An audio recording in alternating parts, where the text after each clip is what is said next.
de lujo. Estamos ya para la segunda parte, casi el final del programa, con nuestra invitada Marina Mariach. Hola, Marina. Hola, Inés, ¿cómo estás? Marina es poeta, es escritora, es periodista, es feminista, no sé cuántas cosas podríamos decir de vos. Te agradecemos que hayas venido. Nosotros hacemos usualmente alguna sección de este programa que tiene que ver con un poco de cultura, con juventud y ahora le incorporamos también feminismo. Lu, ¿quién estuvo en el programa? Patricia González López. Que por ahí la conoces. Sí, sí. También estuvo en este programa, nos acompañó. La verdad que fue una entrevista muy interesante. Y bueno, te invitamos y se nos suma que el fin de semana estuvimos la primera parte del programa conversando bastante sobre el tema del debate y demás, pero no fue lo único que pasó. También pasó, y sí, seguirá pasando, el Encuentro Nacional de Mujeres, el cual vos estuviste ahí, te seguimos en redes y además, así que podemos constatar eso. ¿Qué nos puedes contar de ese encuentro maravilloso? ¿Cuántas mujeres estuvieron? ¿Los debates? Lo que nos quieras contar. Bueno, es genial todo lo que planteás, porque estas son las dos fotos, las dos grandes fotos del fin de semana, ¿no? El encuentro de mujeres con un montón, hay números que se discuten, estamos entre 350.000 mujeres y 500.000 en algunas, a mí me parece un poquito mucho, pero 350 yo creo que es un número bastante ajustado. El número del consenso, cierra la grieta. Sí, ahí cerramos, sí, ponele. Igual es una cantidad enorme, porque estamos en una ciudad que tiene 800.000 habitantes, casi la mitad y que no es una ciudad que tenga infraestructura turística ni... En La Plata. En La Plata, con las pibas durmiendo en escuelas, durmiendo en casas prestadas, durmiendo donde se pudiera. Había muchas que habían ido en carpa, como para dormir en carpa, y la verdad que el clima no ayudó, la tormenta fue terrible, no vino bien, no está bueno. ¿Tuvieron que suspender la apertura o por lo menos? Se suspendió la apertura, así es, se hizo después una conferencia de prensa donde se comentaron las principales cuestiones y debates y decisiones.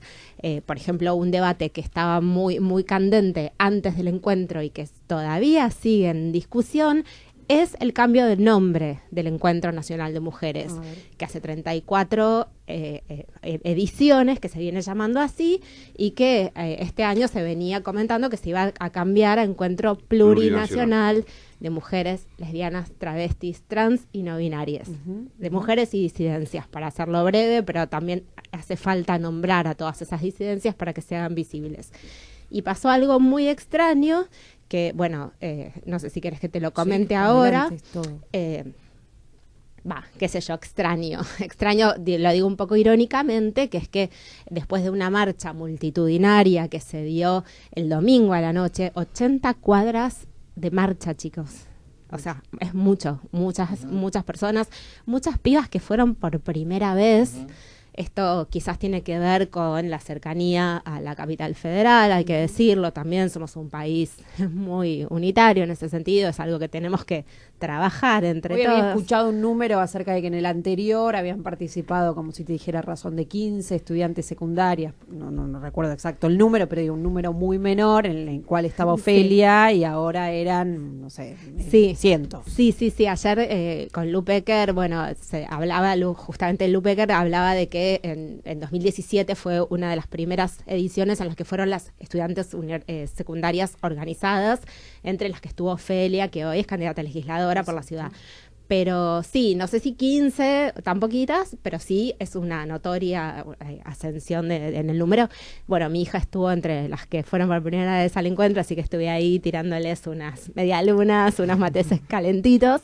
Y volviendo a lo que te decía antes, estaba esta discusión muy candente sobre el cambio de nombre, que se dio de un modo, digamos, simbólico durante todo el trayecto del encuentro, en los debates, en esta marcha multitudinaria de 80 cuadras, donde se cantaba Encuentro Plurinacional, somos las mujeres lesbianas, travestis y trans, y que después, en la ceremonia, digamos, en el evento de cierre que se dio el lunes, ya feriado ayer, donde ya no eran tantas las compañeras que estaban presentes en la ciudad de La Plata, pues muchas se volvieron o nos volvimos el domingo a la noche, algunas con ganas de ver el debate, otras porque ya no le daban las vituallas o el cuerpo. Este debate, digamos que fue un poco censurado, no se pudo dar. Entonces, hay todavía una confusión grande sobre si el nombre del encuentro está cambiado o sigue siendo Encuentro Nacional de Mujeres.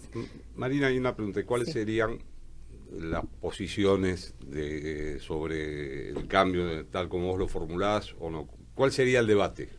El debate concreto... Los principales argumentos del debate. Sí, básicamente hay dos posiciones. Una que trata de conservar, y acá pongo el énfasis en lo de conservar, una nominación que viene siendo la original, la del primer Encuentro Nacional de Mujeres, y que dice que esto es una tradición que tiene que ver con las mujeres, con la posibilidad de autonombrarse como mujeres, nombrarse en femenino, y que eventualmente, si se le cambia el nombre, ya no sería el 35 Encuentro Nacional de Mujeres, o plurinacional, perdón, sino el primer encuentro con el otro nombre propuesto. Entonces, es un poco como una defensa de lo femenino, de lo mujer, que ha sido durante tantos años oprimido, frente a esta otra posición que comparto, debo decir, que tiene que ver con la inclusión de otras diversidades no masculinas. Bueno, también tenés un importante recorrido en el mundo de la literatura. En el mundo de la literatura, por leer, por supuesto, y por escribir. ¿Cómo fue tu incursión ahí? Que también a veces puede llegar a ser un terreno, un campo no demasiado fácil para incursionar. Mientras vas buscando algún libro, alguna cosa, tu última publicación, un poema que nos vas a regalar, sí. ¿Qué es lo que te tiene así como...? Porque te había traído un libro, lo estoy buscando desesperadamente. Tu última publicación, yo lo tengo acá en algún lado, pero bueno, tengo muchas hojas, así que tampoco no te preocupes, yo te cuento. Bueno, yo estudié letras, mi carrera de grado es letras, así que vengo de ahí. Estudié letras porque me parecía básicamente una carrera muy sólida para a partir de ahí poder dedicarme medio a cualquier cosa, a la comunicación, a la política, a mis intereses comunes, porque bueno, en letras te hacen leer un montón y analizar discurso. Y básicamente a mí me interesa eso, que es más o menos lo que sigo haciendo. Entonces, desde ese lugar estudié letras. Y por supuesto me interesó la literatura, me puse a escribir, como muchos, como casi todos los que sabemos escribir y hemos pasado por la escolarización primaria. Sí, yo creo en eso. Y tenemos esa posibilidad. Así que, bueno, cuando alguien me dijo que lo que yo hacía tenía algún interés, me puse a producir. ¿Alguien quién? Eso me gusta saberlo siempre porque, digo, yo también escribo. Sí, yo también escribo. Claro, todos escribimos, pero todos me parece que siempre esperamos la validación. Claro, la validación de alguien. Sí. A ver, en tu caso, ¿alguien quién? En mi caso fue una profesora de la materia de teoría y análisis literario, que es como una materia re grosa en la Facultad de Letras. Entonces, sí, básicamente hay 3 lugares de prestigio, de legitimación cuando estás en la escritura, que son el mundo editorial, el mundo académico y eventualmente el mundo de los suplementos literarios. Los amigos pueden ser bastante guachos. Así que no, ella me leyó, me dijo eso, me invitó a leer en un ciclo en el Rojas, que era un ámbito universitario, claro. Sí, yo ese día que leí me temblaba la hoja mal, no podía sostenerla. Pero bueno, sí, fue un modo de iniciación y a partir de ahí yo armé mi propia editorial. Yo era editora, trabajaba en una editorial grande, era chica, pero ya estaba como muy inmersa en el mercado laboral paralelamente a mi cursada en la carrera. Entonces decidí formar mi propia editorial para publicar a los autores más jóvenes, más nuevos y bueno, ahí laburé bastante. ¿Y tu primera publicación fue? En 1900, uno ya habla como si fuera. Sí, qué vergüenza. Sí, claro. Ahí cito nomás. No, ya era un bebé.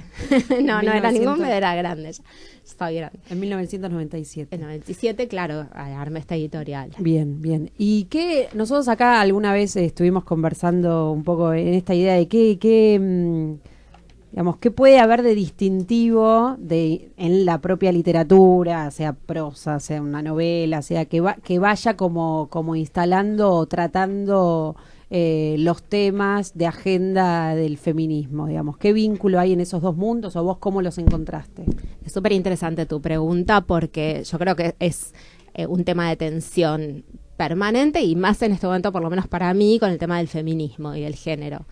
Hoy por hoy hay muchos libros que llegan a las listas de ventas, a las vidrieras, por trabajar la cuestión de género. Bueno, a mí me parece como súper válido. El mercado editorial es amplísimo, como el de la música. A veces trato de pensar como en paralelo. Bueno, hay tantas músicas, no es que te gusta la música o no te gusta la música. Te gusta algo y no te gusta otra cosa.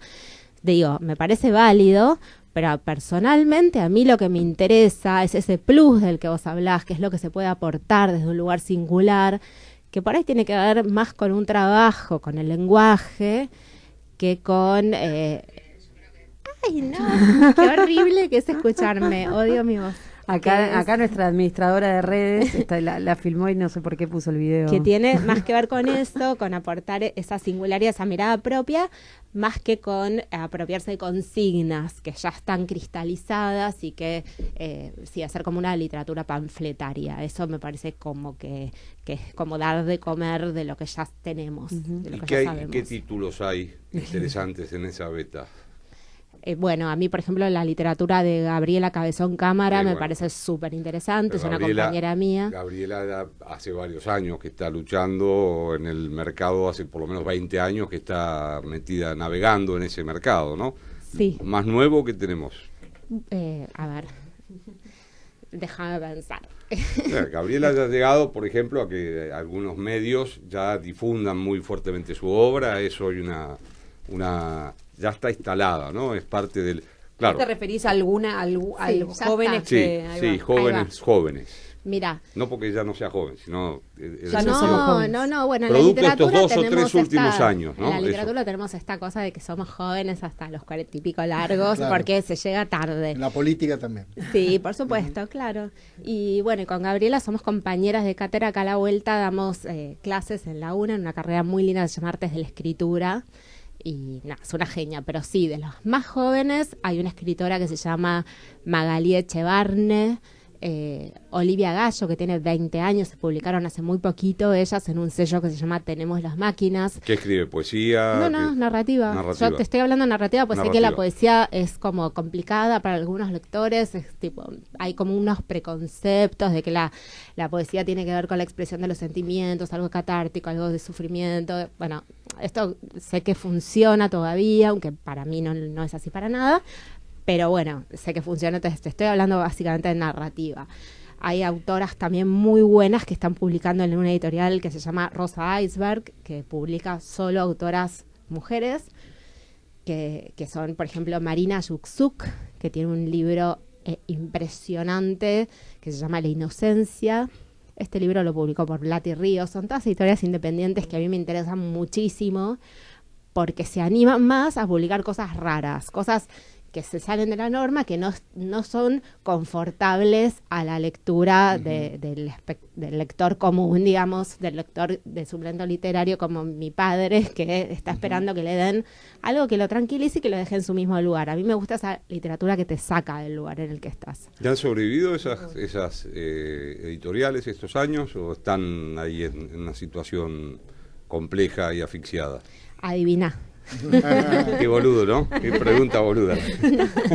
No, lo que sí, nosotros vimos a raíz de la presencia de la otra poeta que vino acá hace poco, que sí hay todo un mundo, bueno, y también porque conocemos algunos, hay todo un mundo tanto del ámbito en donde exponer lo que uno escribe, un mundo que se va pasando de boca en boca, que se va... festivales y sí, reuniones, encuentros, y reuniones, eventos. Domingos a la tarde, tertulias, etcétera, que eso es muy fuerte, por lo menos en la ciudad de Buenos Aires. Totalmente. Y también de estos sellos editoriales que también apuestan a esto, ¿no? Esto es como un estado de situación de la literatura en la Argentina que hay que ir a buscarla a esos espacios, ¿no? Sí, por supuesto que las grandes editoriales y los sellos, si vas a una librería de cadena, no voy a decir nombre, encontrás muy buenos libros y muy buena literatura, pero si buscas algo un poco más raro, más diferente, esto que vos señalás está perfecto y es lo que yo hago, por ejemplo. Y estos sellos que te nombraba, estas autoras, que a mí me interesan justamente por esto, porque podemos hacer una lectura feminista de lo que hacen o una lectura de género, pero no escriben desde la consigna, ¿no? No escriben hablando específicamente de femicidios o de violencia de género o si te duelen los amor, digamos, no porque esas frases o consignas no funcionen para nosotras, sino porque se corren un poco de estos lugares comunes. Estábamos acá, recortamos una nota que te hicieron en Infobae sobre tu novela Estamos Unidas y sacamos un textual que era: trato de contar las contradicciones de una generación criada por padres setentistas que habían militado y bajaban mucha línea ideológica. Un punto casi ridículo, es la palabra. Sí. ¿Nos contás un poco esta idea? Sí, bueno, eso es una novelita que escribí yo que es la que estás hurgando. Estoy hurgando porque estoy segura que la agarré antes de traerte. Que me la publicaron hace un par de meses en Chile y que trabaja sobre esa cuestión, cómo es una familia que se va desintegrando a la par de la desintegración económica del país con la hiperinflación. Es de actualidad, digamos. Hiperinflación de los 90. Bueno, sí, los 90 para mí es actualidad, no sé para ustedes. Pero sí, retomando un poco estos principios en los que fuimos criados, los que tuvimos padres setentistas que tenían como principios ridículos del tipo, por ejemplo, yo me acuerdo un día... ¿Estarás hablando por experiencia personal? Hablo por experiencia personal, está esta discusión permanente si es autobiográfica, no es. Yo creo que siempre la literatura está atravesada por la propia experiencia y por la propia subjetividad y obviamente es todo mentira y a la vez es todo verdad. Claro. Una experiencia de debates ridículos que hacías referencia. Sí, estos debates ridículos, qué sé yo, por ejemplo, a mí no me dejaban escuchar los Parchís porque les parecía una tilinguería y me acuerdo que una vez mi mamá entre ellos estaba con unos amigos escuchando en la armada, escuchando, no, bailando la coreografía. Mi mamá agarró el grabadorcito. Unas botellas de Coca-Cola, me dijeron. Sí, también, bueno, no nos dejaban tomar Coca-Cola porque era imperialista. Un día ella entró y yo estaba escuchando Michael Jackson, yo era re chiquita, me dijo: ¿qué es esto? Tenés que escuchar a un negro de verdad. Me lo sacó porque obviamente Michael Jackson representaba todo como una cultura disco de la frivolidad, de lo antipolítico, y me puso un disco de Gilberto Gil. O sea, esas cosas que, tipo de bajada de línea muy literal, que hoy por hoy me dan como cierta ternura, ¿no? Ahora en un rato tenemos en comunicación telefónica un negro de verdad como es Ariel Prat, ¿no? Cierto, sí. Y él ya debe estar por ahí. Igualmente, negro candombero. Igualmente es muy importante para mí, para mi forma de ver, digo, poder sortear esas barreras, esas liturgias, y poder hablar de eso desde una posición también política, ideológica propia. O sea, no es que nosotros, los que hacen esos planteos, pertenecen a otra procedencia ideológica política. Hay una amiga en común que me dice que nos cuentes un poquito algo que has escrito últimamente, por ejemplo, sobre los dichos de Luciana Salazar.